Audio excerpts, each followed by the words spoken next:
Welcome to the Everyone's a Critic movie review podcast. I'm your co-host, Bob Zerl.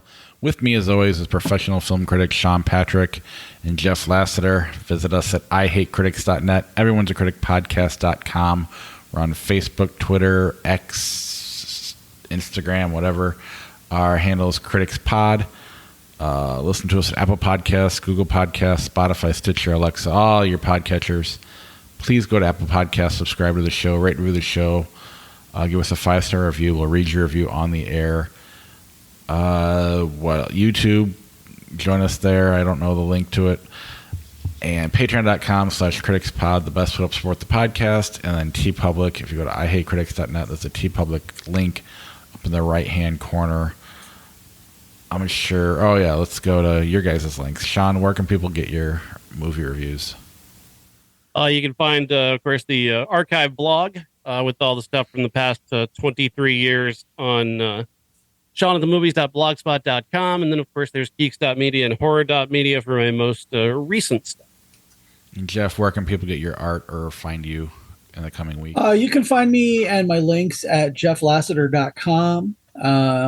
Also, come and see me at some of the different cons I've got lined up. Next weekend is Planet Funk Con at the River Center in Davenport, Iowa, the 25th through the 27th of August.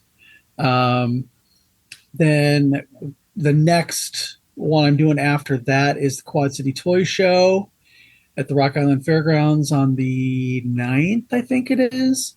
And then Midwest Monster Fest is coming up towards the end of September. I'll have more information on that once that gets a little closer. But go to my Etsy, links at my website. You can go to my TeePublic too, but good luck finding me because they suck again.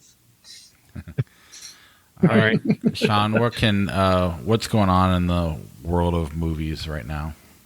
Well, we've been posting some news stuff on our Facebook page. Everyone's a critic on Facebook, and one of the things that just popped up this evening while I was scrolling through Twitter was the fact that Criterion has announced that they're releasing the Last Picture Show on Blu-ray and DVD, Criterion collection of that. But as an extra on that, we're finally getting Texasville, and this is interesting because we talked about doing Texasville on the show. We were going to do Last Picture Show as the classic, and it wasn't available. It hasn't been available for many years, Texasville, and I've never seen it. I want to see it, and I'm excited. I've actually already pre-ordered the Blu-ray, which is coming out in November.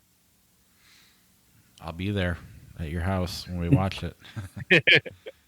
Talk about burying the lead on that one. That's the one that everybody was like, holy shit. I saw that today. They were like, yeah, this is more important than Last Picture Show because we can watch that anytime. It's fascinating though to see it is just an extra on the Last Picture Show DVD. So that tells you something, I guess. Yeah, I have no idea how good it is or not. I haven't seen it either, but I don't hear about that movie talked about as much, other than the fact that we couldn't find it that when we did the Last Picture Show. I desperately want to see it, but I do have my guard up. I don't think it's going to be amazing, but hopefully it. I get that same feeling. Yeah. But maybe it'll overachieve. I have that same feeling. Yeah, I really want to see it. So that's the main thing. So Lars von Trier is a sort of a figure on this podcast. He figured into one of our favorite moments, talking about how Willem Dafoe's confusingly large penis, and of course, Bob had a very interesting time talking about the house that Jack built. And to have that as your context, Bob, for this next story is kind of fun. He took to Instagram recently to basically ask women to date him. He basically says he's looking for a girlfriend / muse.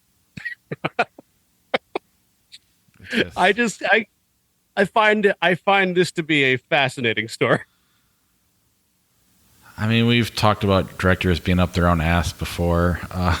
That's definitely what this is. Not necessarily in the good way either. I'm just pissed that he stole my line from Tinder. Be my muse. Let me draw you. Like one of my French boys. Maybe It is high level cringe to watch this. It truly is. Watching a 67-year-old man asking women to fuck him on Instagram is wow. it'd be more cringy if he was doing it quietly behind the scenes in their DMs.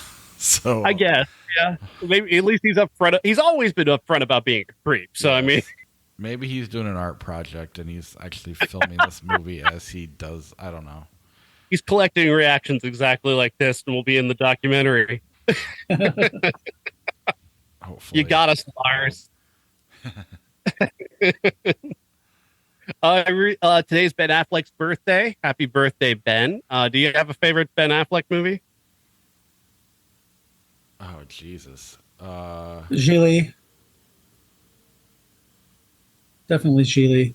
I mean, the obvious answer is Phantoms, but man, that's tough. Probably Gone Girl. Yeah, Gone Girl, definitely Gone Girl for me. Yeah, I forgot about Gone Girl, so yeah, not hard really at all. I'm going to say Dogma. Dogma's a good choice. Love Dogma. It's right there with Gone Girl for me. Absolutely. So, are you not as into Gone Girl as we are? I like Gone Girl, but I Just thought we were a little crazy that year. No.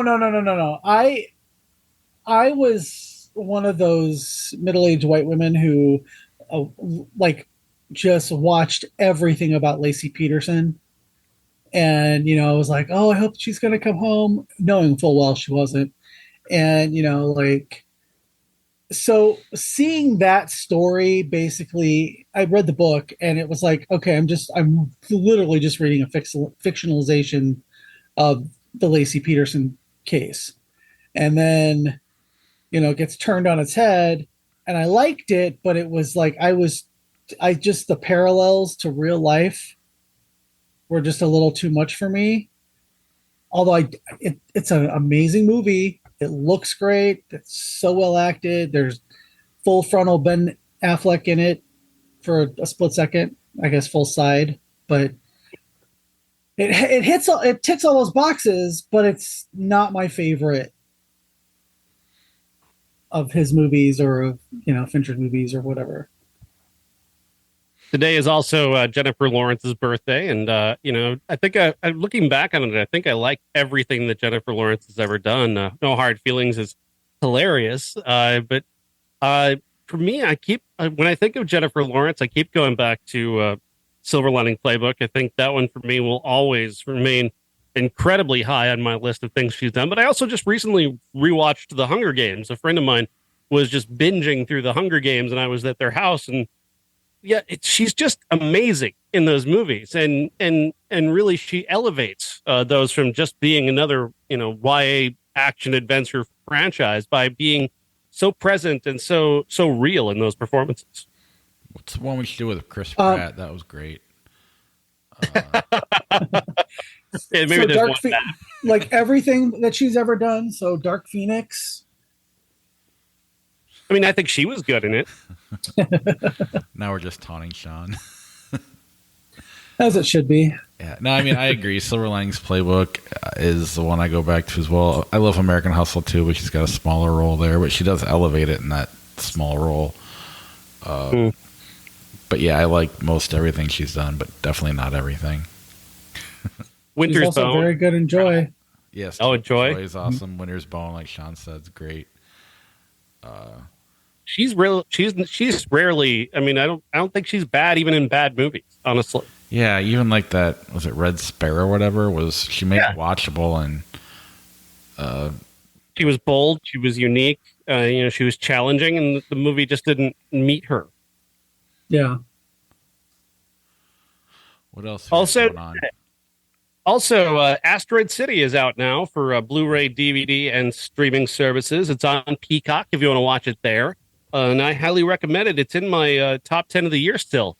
Just all this long. I've got my full running top 10 on my Letterboxd if anybody wants to find me on Letterboxd. But I'm keeping a running top 10 for the year. And I was surprised myself when I looked it up and saw, yeah, I've still got Asteroid City like up near my top 5 for the year. It's an incredible film. It's maybe possibly my favorite Wes Anderson movie, right there with the uh, Moonrise Kingdom. But I think it's incredible. I hope more people get a chance to see it and take a chance to see it this week. All right. Anything else new that we need to talk about before we get to the new movies? Happy 20th anniversary to Freddy vs. Jason. Came out this date, 2003. Yep, one of the best of both of those franchises.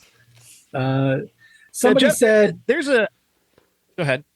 I was going to say somebody said that it takes the. I think it was a contemporary review. I think it plays up the silliest parts of both franchises, and I don't think that they meant that necessarily as a compliment, but it is a compliment because, I mean, by the time that came out, Freddy had, the only thing that Freddy hadn't done was gone to space, and Jason had gone to space, and yeah, so it's like ridiculous, silly, and they played that up, and a great cast. That's one of my things with movies, and it's something we're going to talk about a little later. But if you don't have a good cast in one of those movies, then it makes it not watchable. And I think that Freddy vs. Jason had a great lead and a great supporting cast. It knew exactly what it was, and it delivered. And you can't ask for anything more in a movie like that. Yeah, and not that Jason Voorhees is a sympathetic character, but if you're going to do that with the new characters, he's going to be the one that's slightly more sympathetic than Freddy, I would say.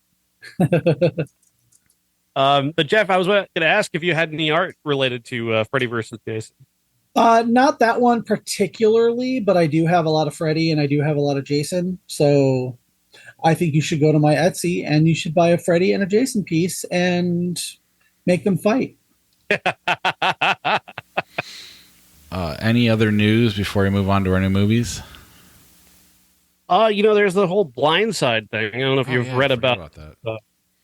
Michael Orr, who was the subject of the Blindside, has stated that much of what happened in the movie and has happened since has been sort of orchestrated by the Toohey family as part of a conservatorship that they held him in, and that they never really adopted him, as they talk about in the movie. He was not necessarily the family member that that they had claimed he was.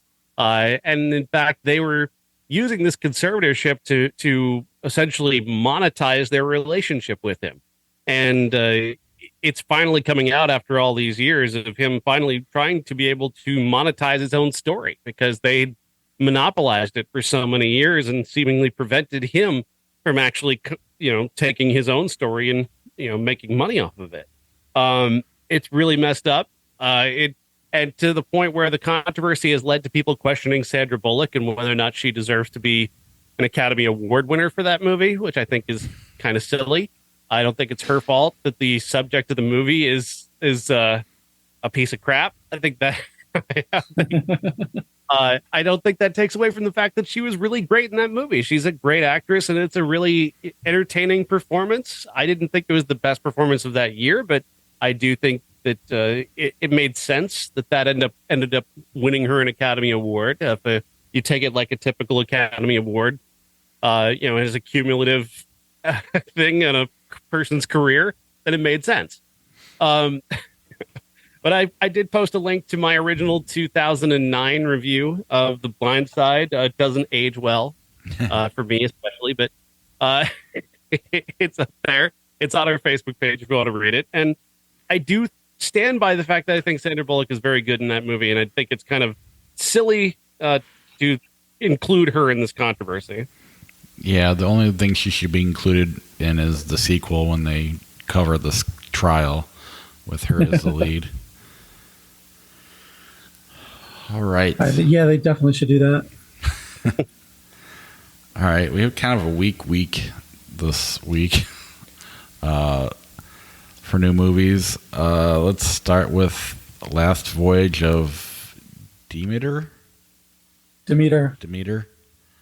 Yes, The Last Voyage of Demeter is directed by Andre Overdahl and stars Corey Hawkins as a man named Clemens who is a doctor. He graduated from Cambridge, but him being black, he was prevented from actually finding work. He then took a job somewhere in Europe until they found out that he was black, and he's been stranded in somewhere in Romania for many years looking for a way to get back home. His opportunity to get back home comes when the Demeter arrives in port and is in need of crew. And one of the guys that they hire for their crew dumps out immediately after he sees that the cargo that they're taking in is from the Castle Dracula.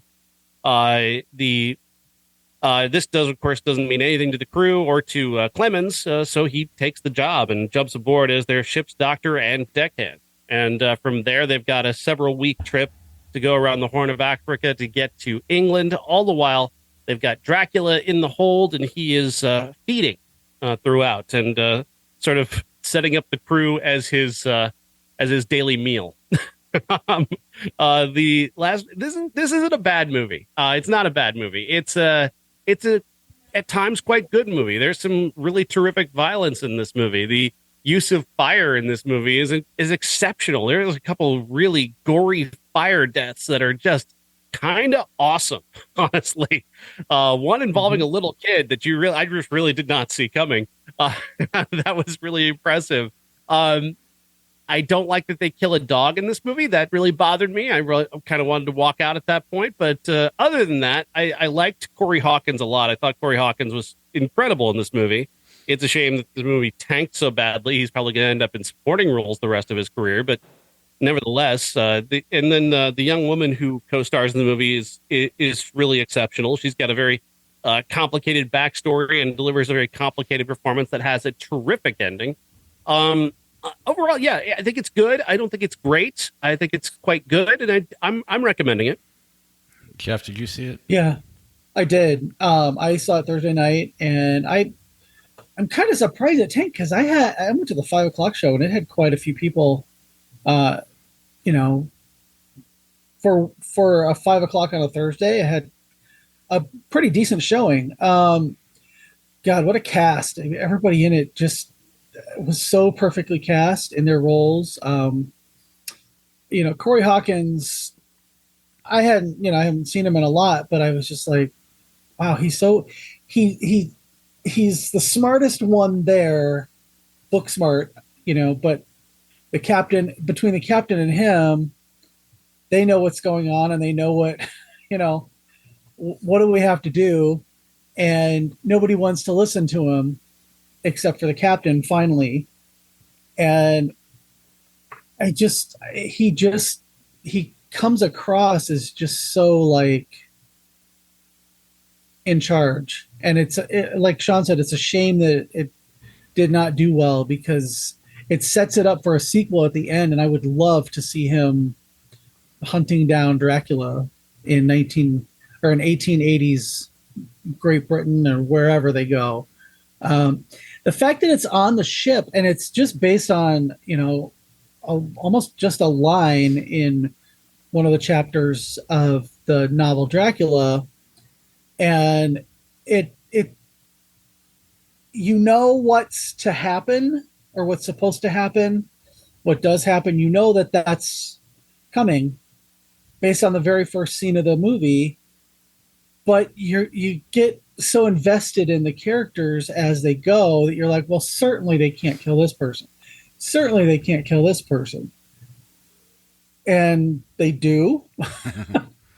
They do have a way of making sure that not everybody is gone. Which, like I said, as far as that goes, having Dracula get chased all over the world, even on another ship. Maybe Corey Hawkins could get bit and be eternal like Dracula and chase him on a plane or something. No, it had a good sense of claustrophobia because it was on a ship and there's only so many places you can go on the ship. And how do we make that suspenseful? Well, they did. I think the look of Dracula and the gore really got me going because I'm a big gore hound. So seeing the design for Dracula, which is similar to one of the designs in Bram Stoker's Dracula by Francis Ford Coppola, and he turns into mist like he does in the Bela Lugosi Dracula. He turns into the bat. He's, it trades on all of those tropes, but these people don't know what those tropes are because they're, the only person who knows is the woman who was brought along as food for Dracula, which is even she doesn't know how to kill him. Yeah, she doesn't know. Okay, I'll shoot him. Sure. Well, that's not going to work, but they don't know that.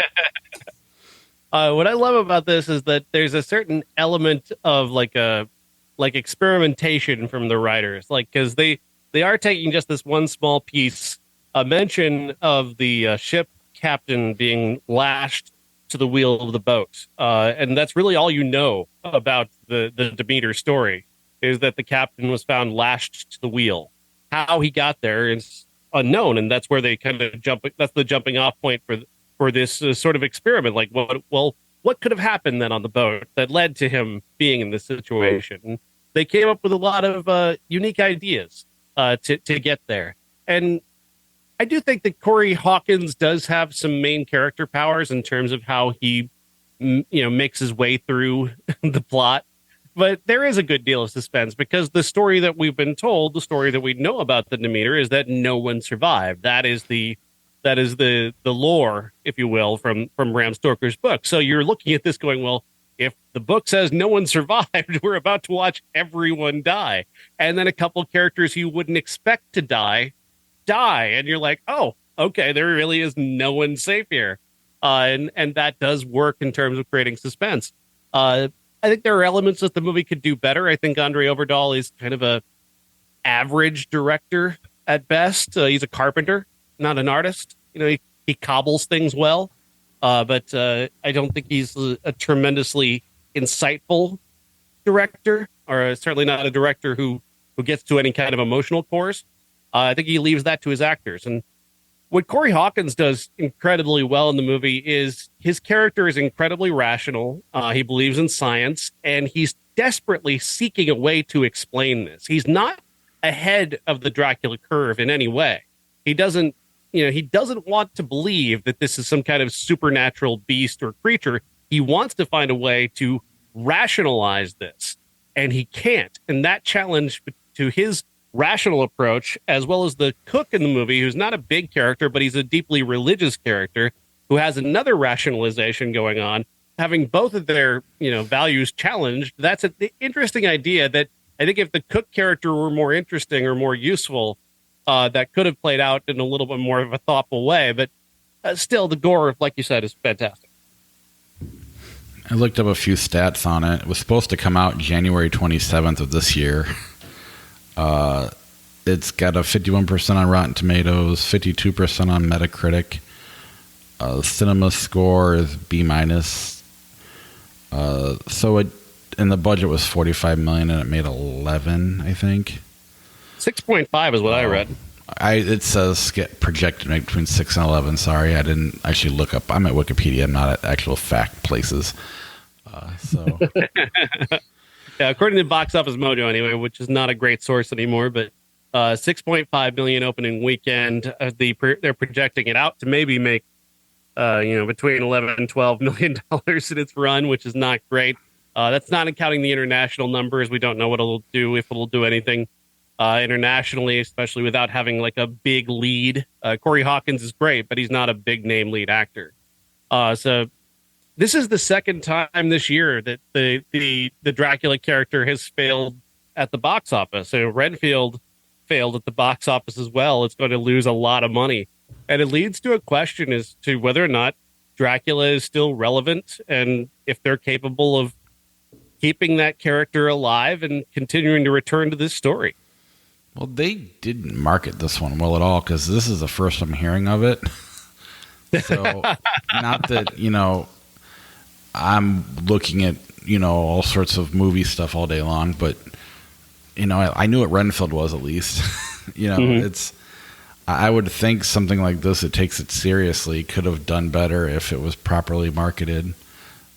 I agree with that, but also they are handicapped a little bit by the strike. The actors, Corey Hawkins, David Dustin Hopkins, they can't do any interviews to promote the movie. They can't, talk to the media about the movie. It's true. That did limit them in their ability to market the film.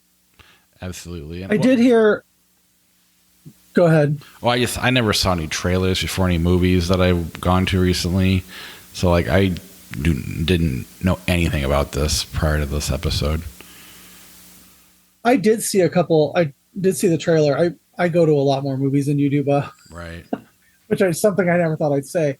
But I saw it quite a bit, and I was like, oh, okay. Well, then I heard Andre Overdahl was on a podcast with Mick Garris the other day, and I didn't look anything up because it just looked, kind of silly and stupid, but I was like, oh, I like his stuff. I like scary stories to read in the dark and or to tell in the dark. And, Troll Hunter was fun. Not great, but fun. The Autopsy of Jane Doe, good movie.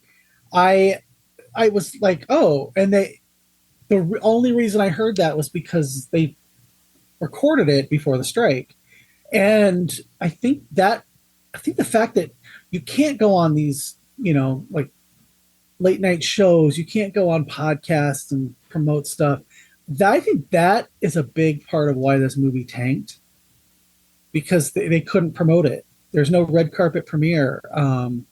He talked about that. He said they had planned this really big New York premiere on a boat, and all the stars were going to be there, and they said, nope, sorry.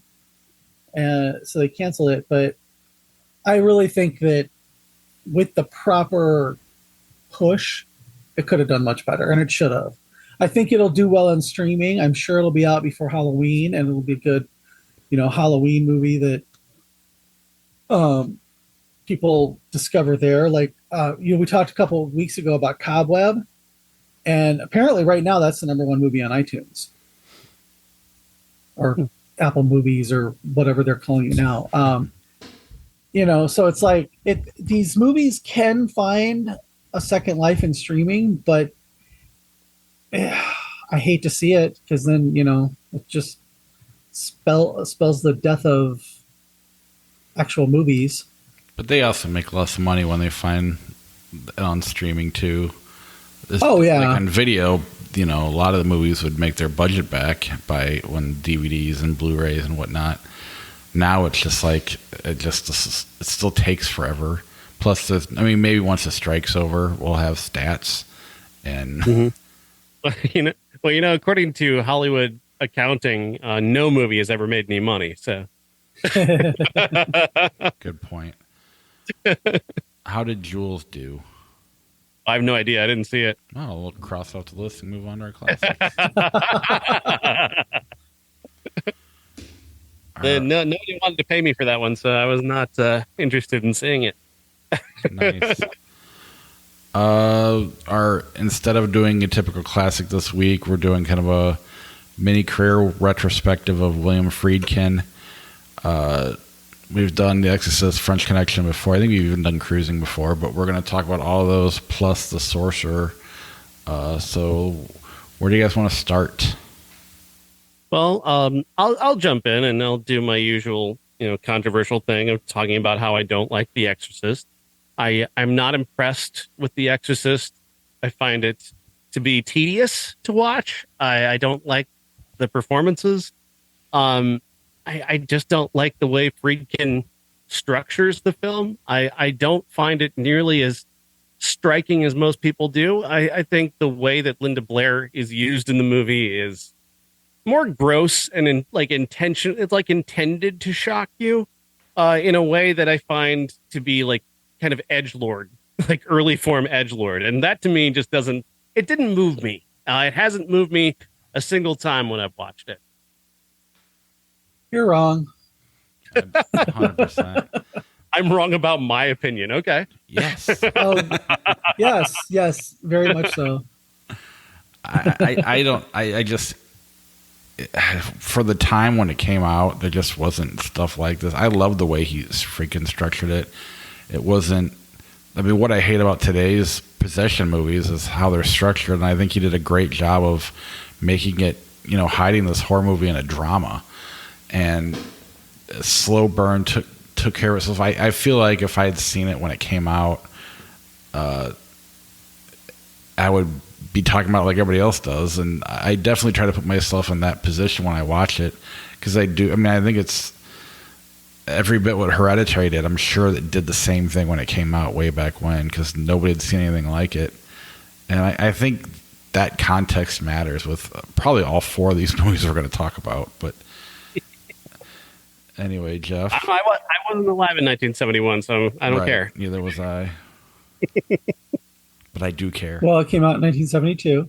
No, I love The Exorcist. I didn't see it until I was a teenager. I saw it on video. My friend Jesse gave it to me, and I guess I wasn't scared by it, but it affected me. Mm-hmm. Seeing all the stuff I'd only read about was just like, holy shit, they actually did that. And when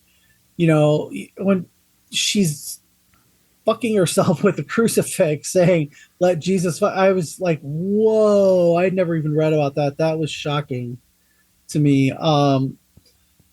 Linda Blair, she put in a really good child performance, and then, switched to the demon. And she was just really, really good in it. Ellen Burstyn, wow. I mean, she really was there talking about her daughter, and she didn't know what was wrong with her. And you felt that every minute that she was on screen. Max von Sydow is only there for a few minutes, but it's a really powerful few minutes. Right. Jason Miller, I think it's almost more his story. Right. Wrapped in the bookend of the possession story. It's him struggling with his faith and his guilt over his mother, and all the things that come up when you're late 30s about your parents, and about where do I go from here, what do I do. And his performance was spot on. And Jack McGowan as Burke Dennings, he doesn't have much screen time, but the fact that what he does is really effective. Now it is just so close to the book that if you read the book, it's like watching the movie in your head. That's how close it is. But really, Sean says it's tedious. I don't find that at all. I've seen it a lot of times, and I've seen it in the theater a couple times. To me, it holds up, and it's watchable. I probably watch it once a year now. Yeah. And it's still, I can still watch it or have it on once a year. It's not, to me, it's not tedious at all. That's the French Connection for me. But I mean, the French Connection. Go ahead. Yeah, that's the movie that followed up the Exorcist, and Jeff and I are on the same page on this one. I have watched the French Connection so many times and tried so hard to meet the consensus on this movie that so many people have just decided is the greatest cop movie of all time. There's this weird consensus that it feels almost blasphemous to say that you don't like the French Connection.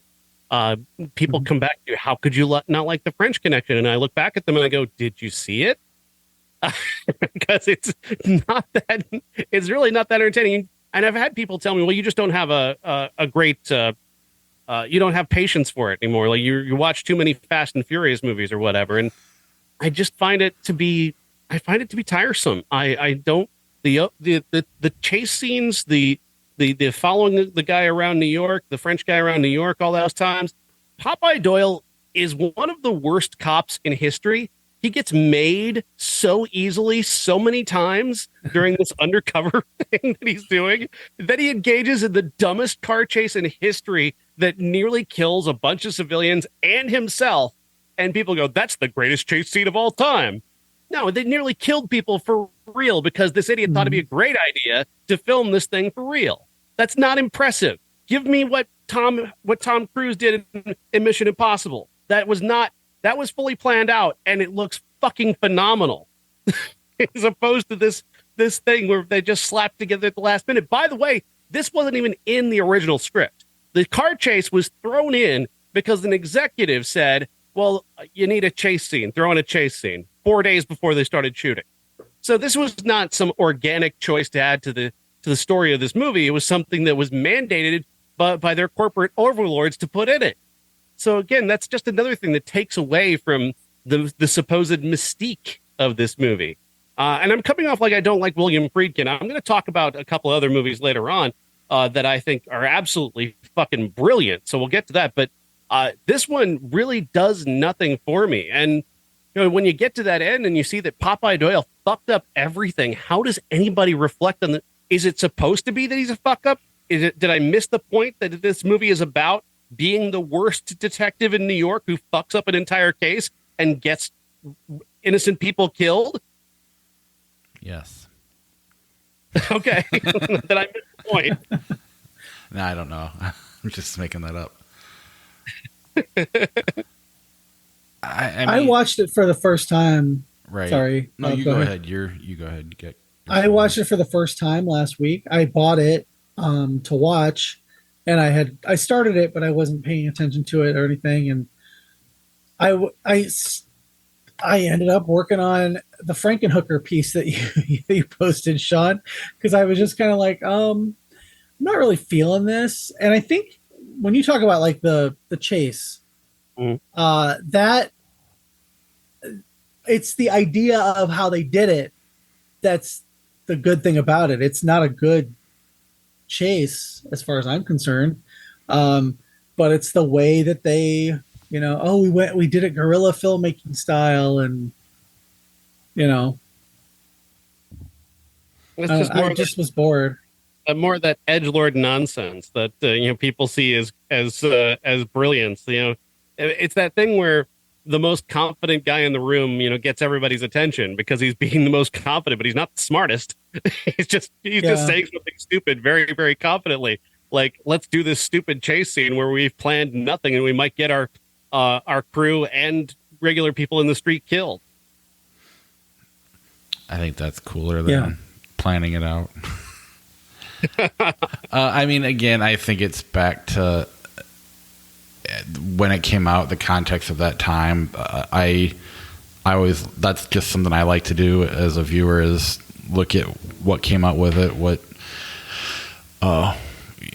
people were seeing then, and I'm sure it was somewhat groundbreaking or something somewhat new. I don't mind it. It's definitely overrated. I mean, really, any movie that is that popular you could argue is overrated. I would still take it over most movies today. I really would. I understand what Sean's saying, but I'm more into. Again, I'm not necessarily into putting people in danger, but I'm into that look more than I'm into the slick stuff. But it's just a personal opinion and preference. It's not my favorite of what he's done, though. I do think it's a little bit overrated, but I don't dislike it. But I also don't go back to it a lot either. I find it desperately overrated. His next movie is one that has such an odd reputation, and part of it is because it has such a terrible title. What the hell does Sorcerer mean? Why is it called Sorcerer? This movie should not be called Sorcerer. It's a movie that's got 4 characters from different parts of the world. They end up in South America taking on a job that is just nearly impossible. They've got to transport some nitroglycerin to this oil fire in the middle of the jungle, and they've got to do so without blowing up. And the amount of tension and suspense that Friedkin wrings out of this one scenario is phenomenal. He comes up with so many great ideas. And granted, this is based on a book, so the the ideas are probably there. The Wages of Fear is the book that it came from, but his choices and how he films this and how he puts these scenes together is absolutely top notch. He's coming up with these great ideas and he's executing them with this pitch perfect timing that creates so much suspense. You're watching this movie through your fingers the entire time, thinking at any moment that nitroglycerin is going to explode. And when it does, there's a moment late in the movie when it does, and it's kind of emotionally devastating and also just shocking and surprising. I'd heard great things about this movie, but it was Vincent Canby in the New York Times was talking about the title of the movie, and he didn't like it, but he didn't like the movie, but he especially was like, people don't know what this is because of this title. The original French film was actually called The Wages of Fear, which is a phenomenal title. I mean, they couldn't possibly come up with a better title for this movie because these are guys who are, being paid a lot to do something that is completely terrifying. And at times, like I was amazed by how suspenseful it is, but at times I was also kind of giggling to myself over how this is probably the best episode of Ice Road Truckers in history. Because there's that element of how stupid that show is, of those people putting themselves in ridiculously dangerous situations. And there's an element of that to this, but the human element, especially in Roy Scheider's performance and his relationship with the guy he's riding along with, was really great. And then the other two guys have a very emotional connection that I appreciated. I really liked this. I was surprised how much I liked this, and I found it for free on YouTube. Jeff? I have not seen this one. Oh, this is the one I watched this week, and I agree. It's like when you've seen a bunch of bad movies here lately, and then all of a sudden something good comes out. It reminded me of that. Just something you don't get to see every day. It's just an original idea, or even though it's the book was an original idea. You just don't see movies like this that often, and I like the realism of it. The capturing of the tension was amazing. It was, and at the same time, I can't go and tell your average movie fan to watch it because they'll probably be bored. But I think I think it's absolutely fantastic. It's a pressure cooker. And this movie, it starts after they've done the introduction. They do these 4 separate introductions of these characters, and that can be a little bit confusing. You don't recognize these actors and not quite sure exactly where you are at any point in time. But once they're in the jungle, once they're going on, once you know what the stakes are and what they're trying to do, the pressure, he begins to just turn it up and up to the point where you're gasping for air just as much as they are. And especially at the end, there's this amazing scene of Roy Scheider carrying a box of nitroglycerin the final 50 yards, and it is breathtaking in its how it's shot and how it plays out. And then of course the ending just lets all the steam out perfectly. I was and it's so biting and so nasty and cynical at the same time, because you're talking about these men who have reached a point in their lives where they have no other option but to take job and risk all this, and no one gives a fuck about them. No one cares about these people at all. And if they do care, they just want to kill them. Yeah. It's awesome. An incredible movie. And again, I wish I understood why it was called Sorcerer. Why did they bother with that title? They needed a better title. Agreed. Jeff, you want to take on Cruising? Yeah, Cruising is the story of Steve Burns, played by Al Pacino, directed by William Friedkin, obviously, who goes undercover into the seedy gay world of S&M, and he's trying to catch a killer who is stabbing and dismembering gay men in the 1970s, technically, even though it came out in 1980. Controversial at the time because it was right towards the beginning of the gay rights movement, and gay rights activists didn't want any sort of, bad representations of the LGBTQ community on screen. And I I grew up hearing about this movie and how, oh, it's so terrible. It's the worst thing that ever happened to gay people. And it took me a long time to see it. When I finally saw it, I was like, oh, it's just kind of a slasher movie, but it takes place in the S&M clubs in the 1970s New York. Looking back and seeing, one of my Facebook friends just posted a takedown of it. And to a certain extent, William Friedkin for doing the movie. But it's honestly, it's one of my favorites just because it's so seedy and kind of it tells the story of pre-AIDS New York and how, even though, yes, William Friedkin tried to like backtrack years later and say it was an allegory for AIDS, except AIDS wasn't really known until 1981, a year after this movie came out. But that was kind of him. That was William Friedkin, was that kind of, he was a fabulist. He always kind of went back and burnished his image a little bit whenever possible. So yeah, it was an allegory for AIDS. Hey, Bill, it came out a year before. I mean, I was just a visionary. That's the kind of guy he was. Yeah. And by the way, I'm going to say this again. I know I've said it before. Do not listen to his commentary tracks if you've got a Blu-ray of anything, because he starts off strong and then about a third of the way through the movie, he just starts describing what's on screen. And it's incredibly boring. He does it I did it for The Exorcist, and then there's actually, if you buy the Arrow Video Cruising Blu-ray, there's 2 commentary tracks. One is just him, and again, he starts off strong and just, okay, Pacino is walking down the street, and he's walking towards this bar. We had to go into that bar and shoot.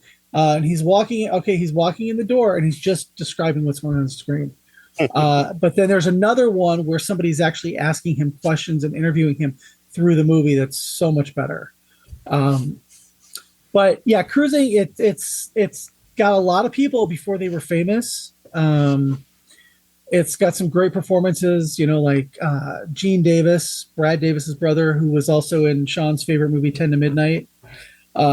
He plays I don't know if he's transgender or if he's a drag queen or if he's a transvestite, but he's a hustler on the street and looks just like Barbara Hershey, like incredibly like Barbara Hershey with blonde hair. So yeah, it's one of my favorites of William Friedkin's career and Al Pacino's, even though, I'm not supposed to like it. So the willingness of that movie to be as grim as it is bold in its own way. Exactly. I'm not a big fan of that film. Not a big fan of that film for a number of reasons. Not really that I can put a finger on, but I do appreciate. You're a homophobe. Like the tone, I guess, what the willingness, I guess, that he has to go to places that other movies won't go to is something I can definitely appreciate about that. There's a lot of 80s stuff. There's a couple 80s movies that he did I've not seen and I don't care about, but The Guardian was certainly, when we moved to 1990, it's a movie that I just wrote about for my book project, Horror in the 90s, is a terrible film. It's so god awful. And you just kind of look at it going, this guy directed some of the most well-known and beloved films of all time. How is that possible? This movie makes no sense whatsoever. There's a killer tree in it. And is the woman also the tree? I don't know. Yes, she is. Yes, okay, good. It's so bad. It is truly like it's the absolute low point. You would think that after this, like Friedkin wouldn't be able to find a job. The Guardian is so bad. I've never seen that. Yeah. You're lucky.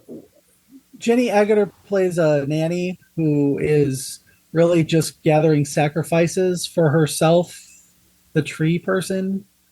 I literally have not seen it in probably 20 years. I saw it in the theater when it came out. I was in college, went to see it, and was kind of like, oh, okay, it's pretty cool. And then I watched it again probably 10, 15 years later, and I was like, oh, huh, he directed The Exorcist. Well, okay. All right. It's impossible, doesn't it, that it's the same director? Yeah, It's hilariously bad. Like it is comically bad. Like you have to laugh at it. And just some of the decisions that he makes. It's truly something.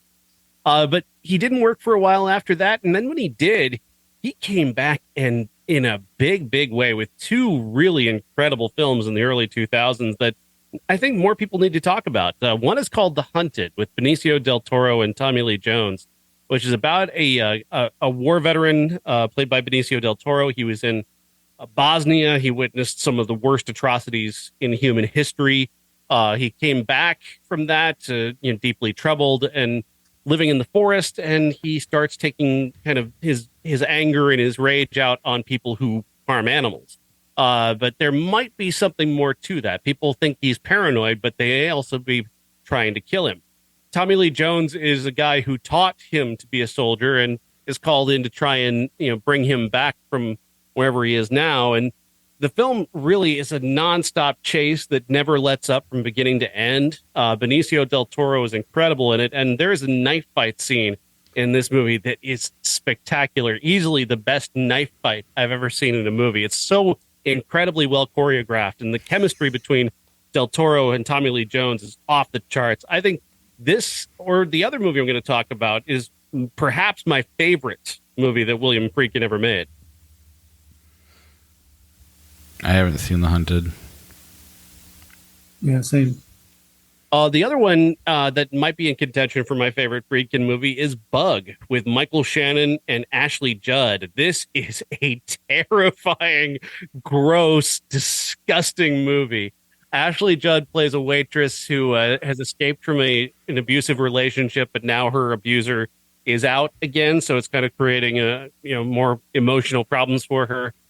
She, during this time, meets a man played by Michael Shannon, who is a paranoid drug addict who's also, I think he has schizophrenia as well. And he gets a bug bite. And from there, it just devolves into this conspiracy theory about bugs under your skin. And then we're seeing bugs under the skin, and they're cutting each other's skin to try and let the bugs out. And they're in this hotel room the entire time. They don't leave this hotel room. They cover it in the hotel room that is covered in blood, but it's also covered in other things that they put up to try and keep whatever it is outside from getting in. It's this deeply paranoid thriller that is perfectly willing to go there in terms of being gross and gory and disgusting. Ashley Judd is incredible in it. And of course, Michael Shannon, if there's anybody on the planet who's better at plumbing the depths of being super creepy, it's Michael Shannon. He just has that ability to go places that so many actors are unable to go, to the point where I sometimes worry that he's never going to be able to get out of that ghetto of being a creep, because he's so damn good at it. And this is, one of the best performances of his career. And it just showed that even towards the end of his career, Friedkin could still find things. And part of the thing that makes it so brilliant is that it's based on a play by Tracy Letts, who's an incredible writer who's done amazing films the last few years. And is just this tremendous writer who gave him this amazing script that allowed Friedkin the opportunity to visually explore the idea, whereas Letts had explored it, in words and on the stage. I think that's one of the reasons that Michael Shannon is so good in it, is he played the same role on stage. And it's just plus because he played it on stage and it was shot in chronological order, he gets to play that whole, metamorphosis, like he did on stage in the same. So, whatever it is, it's very effective because that movie is incredible. Have you seen it? Yeah. Oh yeah, I saw it. Bug's awesome. So please share your opinions. It's been a very long time, but I loved it when I saw it. And I don't know if I knew who William Friedkin was when I saw it either, so that's the other.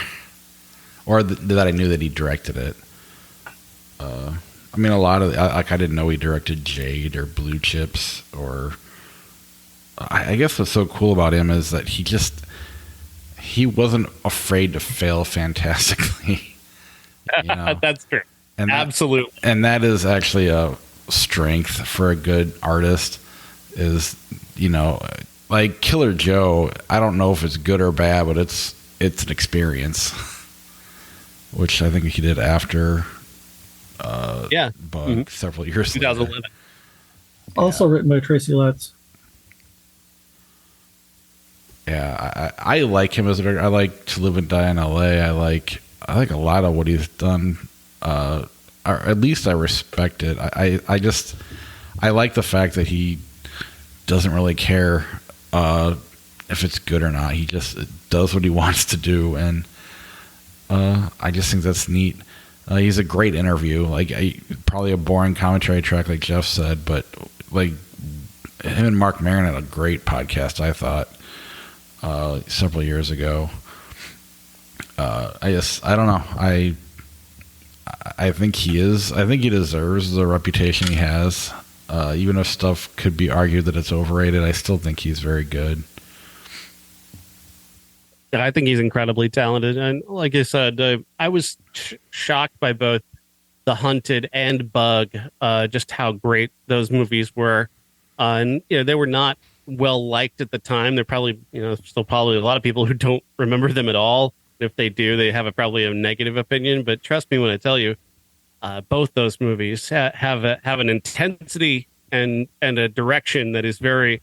That's forceful and exciting and as good as anything, if not better than anything he'd ever done at the time. Are you positive that the knife fight was not just notes from the production company and then they just wung it and nearly killed each other when they had it, and that's why it was so good? I'm sorry. What? It was just like the car chase and the French Connection, that it was just real and authentic and not choreographed. I haven't seen it, so I laughed when you said choreographed knife scene. I'm like, great, he killed my joke.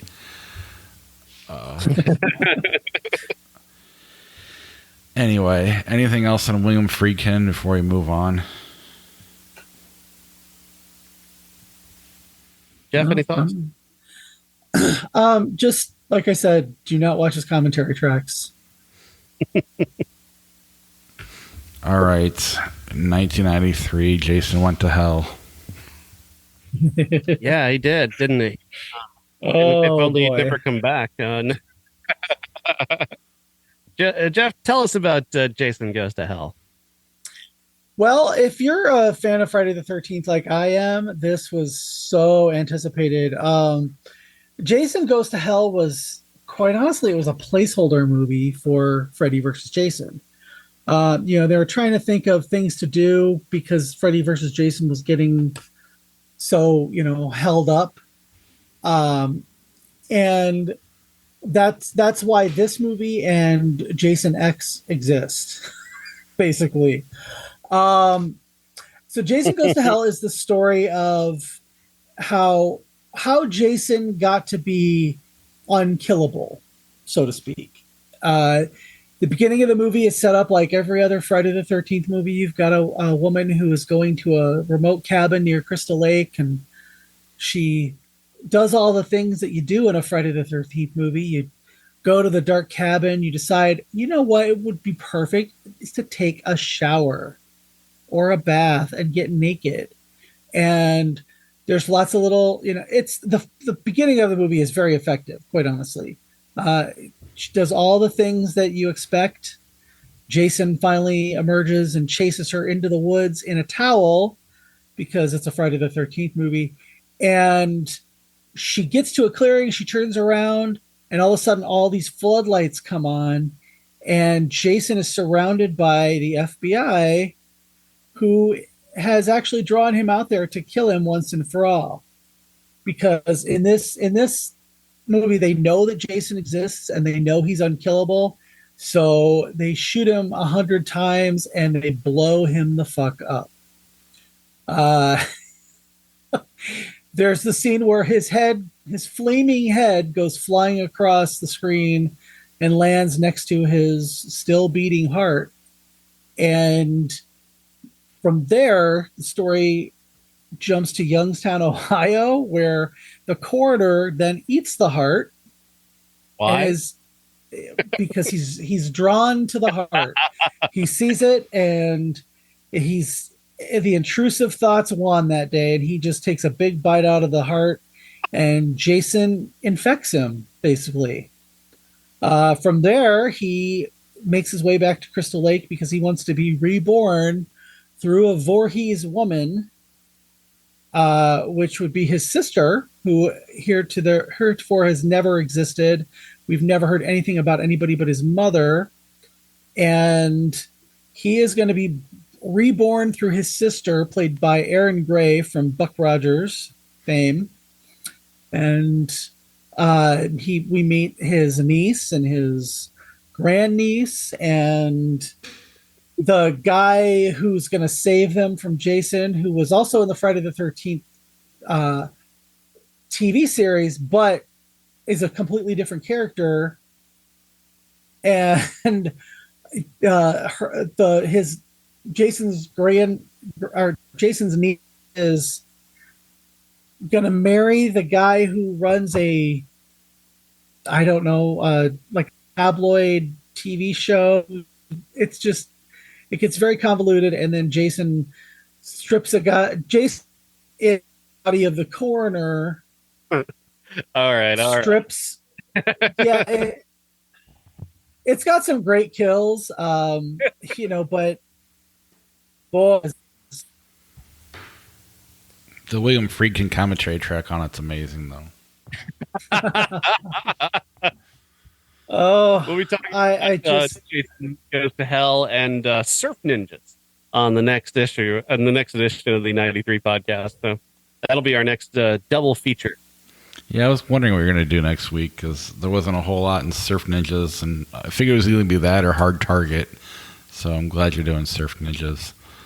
I wanted Hard Target. I really did, because I don't know if I'm any good, but I'd rather watch that. But I was vetoed. So Amy and MJ vetoed and chose Surf Ninjas. Just by the title alone, I'm assuming.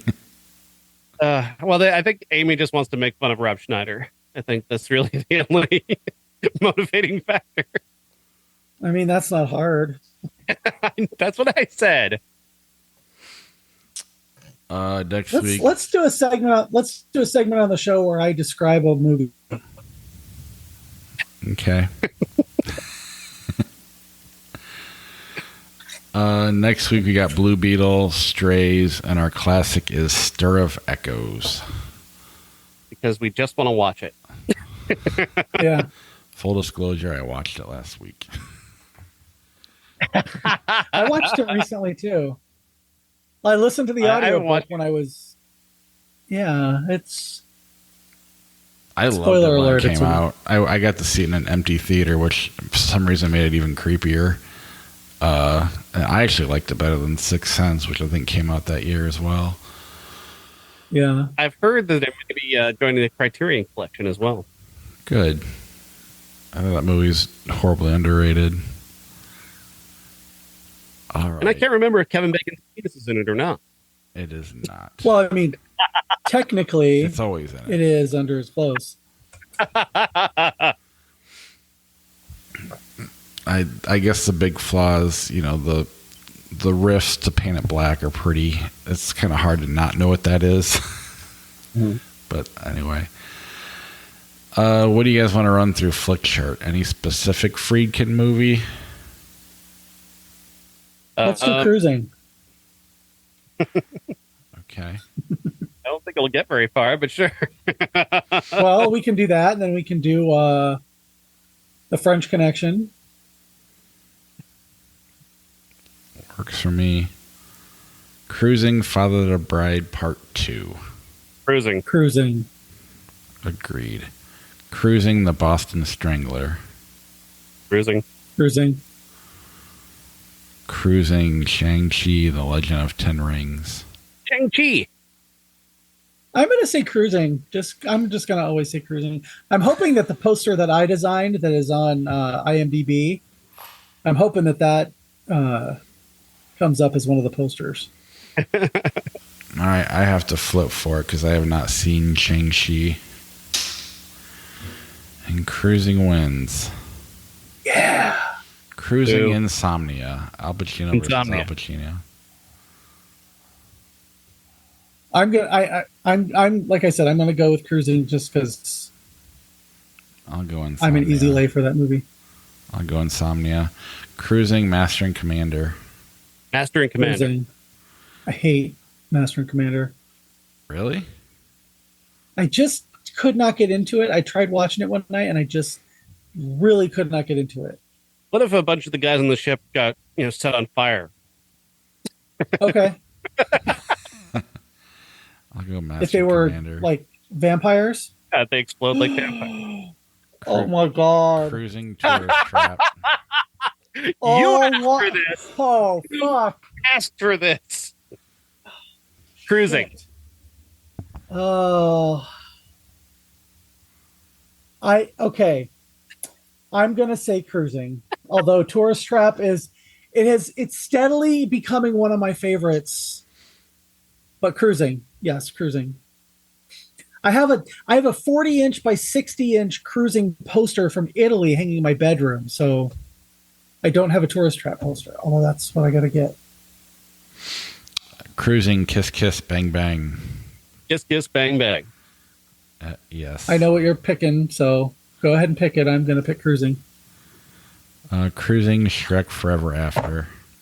Cruising. Come on. Yeah. Cruising, Ghostbusters 2. Cruising. Ghostbusters 2, I don't like it. What'd you say, Sean? Sorry, you cut out for a second. I'm not a big fan of Ghostbusters 2, but I would rather watch it. Nothing against Cruising. I think Cruising is very grim, and I'm often not in the mood for grim. Yeah. I'm picking Cruising. It was far less grim, I would say. Barely. I feel bad, but it's Ghostbusters 2. I think Cruising's probably a better movie, but Cruising the Terminator. Terminator. It's a toss-up. So you pick, Bob. I'll go the Terminator. I like Cruising better, but Terminator's always fun to watch. I'll go the Terminator. Cruising the Manchurian Candidate. Cruising? Yeah, I tried to watch The Manchurian Candidate. I watched it, but it was, aside from Angela Lansbury in it, I was not super into it. I don't find Sinatra to be that great an actor. I know I'm not allowed to say that because a bunch of boomers will get mad at me, but he's a wonderful singer. How dare you say that about the chairman? But I don't think he's a very good actor. All right, let's bury the French Connection. Yeah. Oh, It's already $13.92 on our list. The French Connection, Father the Bride, Part 2. Is this going to go up against everything that Cruising went up against? Yep. Well, out of these two, I'm going to pick French Connection. As will I. I don't care what Sean says. The French Connection, the Brady Bunch movie. Brady Bunch movie. Fuck both of you guys. French Connection, Shaft, 2000. French Connection, I guess. Yeah. Yeah. French Connection, Bridget Jones, The Edge of Reason. Bridget Jones. Yeah. If it was the first Bridget Jones, I'd go, but I'll do French Connection. Suck it, boomer. French Connection, Ordinary People. Ordinary People. Talk about your all-time overrated movies. I don't know. They're both. I'm gonna pick. Or I would probably rather watch Mary Tyler Moore and Donald Sutherland act than watch The French Connection again. Yeah. All fun. right. Acting. I'll go French Connection. French Connection, Constantine. Yeah. French Connection, The Jewel of the Nile. Jewel of the Jewel Nile. of the Nile. I'll go French Connection again. French Connection, The Blind Side. Stop listening to us, AI. Right? Blindside, because I think Sandra Bullock's really great in it, even though it's a terrible lie of a story. I'll go to French Connection because the car chase scene wasn't a lie and they nearly killed people. French Connection, The Hurricane. Hurricane. Agreed. French Connection, Arlington Road. Arlington Road. Yeah, I didn't see Arlington Road, so if you guys have seen it and liked it, go ahead and pick that. I think it's pretty underrated. French Connection, The Basic Instinct. Fishing with Gandhi. Is that the original Basic Instinct? Yes, 1992. Yeah, I'm going to pick that. That movie is so cheesy and sleazy. I love watching it. Flip a fucking Because coin of- for all I care. All right. Because of Sharon Stone. French Connection won the coin flip. All right. 1066. All right. Let's see how The Exorcist does. At least I have an ally this time.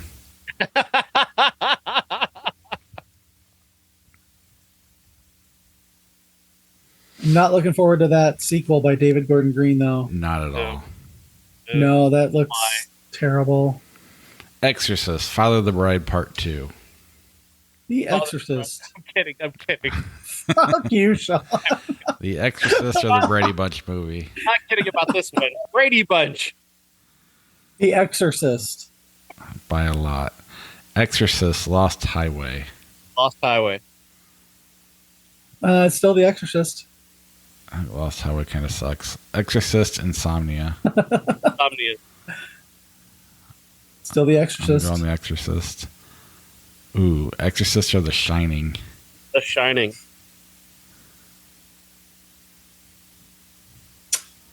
I think I'm going to go The Exorcist. I like them both a lot, but... So now Jeff has to choose. No, I'm going to say The Exorcist. Yeah, The Exorcist. Yeah, I'm not going to explain myself.